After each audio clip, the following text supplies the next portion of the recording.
Hi there, welcome to the Ecofina Financial Channel. My name is Philip, and as usual, I will take you through one major event in the global economy.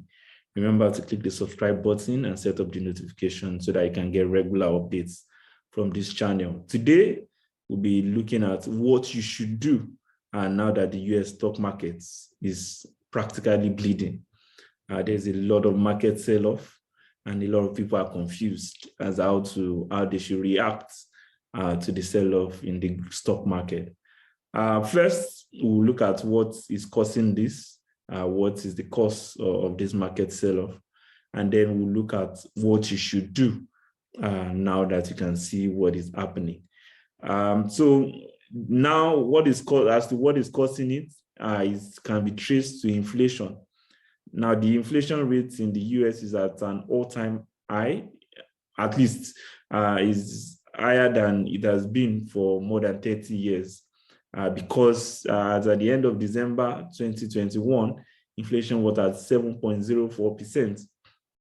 The last time the US recorded anything close to that was in June 1982, which means that it is normal for the market to expect that the Federal Reserve would tighten the economy in a bid to reduce the rate of inflation, because the target that the Fed always maintains is always around 2%.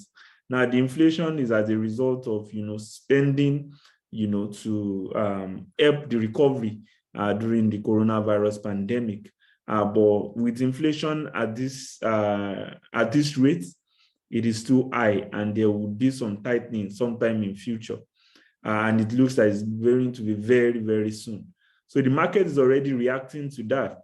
And that is why, there's a lot of sell-off in the stock market as people are practically trying to fly to safety.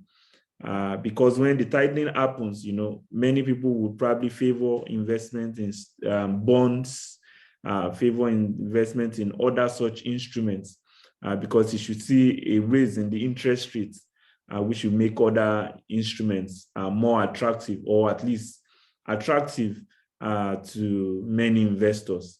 So that's the reason why there's a lot of market sell-off, and it is normal, of course, for people to seek other alternatives.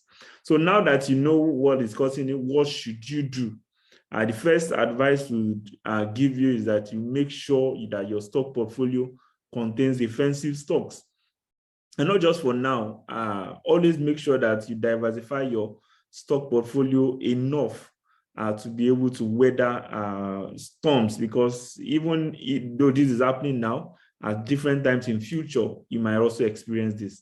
So when we talk about defensive stocks, what are we talking about? We're talking about stocks which are not really subject to the market cycle or to the to what is going on in the economy, because they are resistant. And they have to do with everyday items. Companies which are involved in things like utilities, fast-moving consumer goods, telecoms, where the demand will not necessarily fall as a result of changes in the market conditions. They are basic necessities, they are essential things. And normally, people will still have demand. So they are not usually so negatively affected by whatever is happening in the markets. Their demand is said to be inelastic. Now, because ordinarily they don't move at the same pace as probably cyclical stocks when it comes to, you're looking for profit, and the tech stocks will move from one level to a great level. They usually move within a short range and not excessively. But, usually they pay dividends. But, a lot of people are looking for short-term profits, and that's why, they are sometimes not attractive to others. But in a portfolio which is going to be defensive, which is going to be able to weather any storm, then it should be a combination of both. You combine the risk factors, you evaluate the risk factors properly and combine them to ensure that you have a lot of those, so that whenever anything happens and the cycle changes, you still have some form of defense to what you're doing. That's the first and major advice we give. The second one would be that you should be patient if you've done your due diligence and you believe that the sector or the company you invested in has a long-term future. You believe in the opportunities and the potential of that company or that business, then you might have to just be patient and wait for the stock market to recover.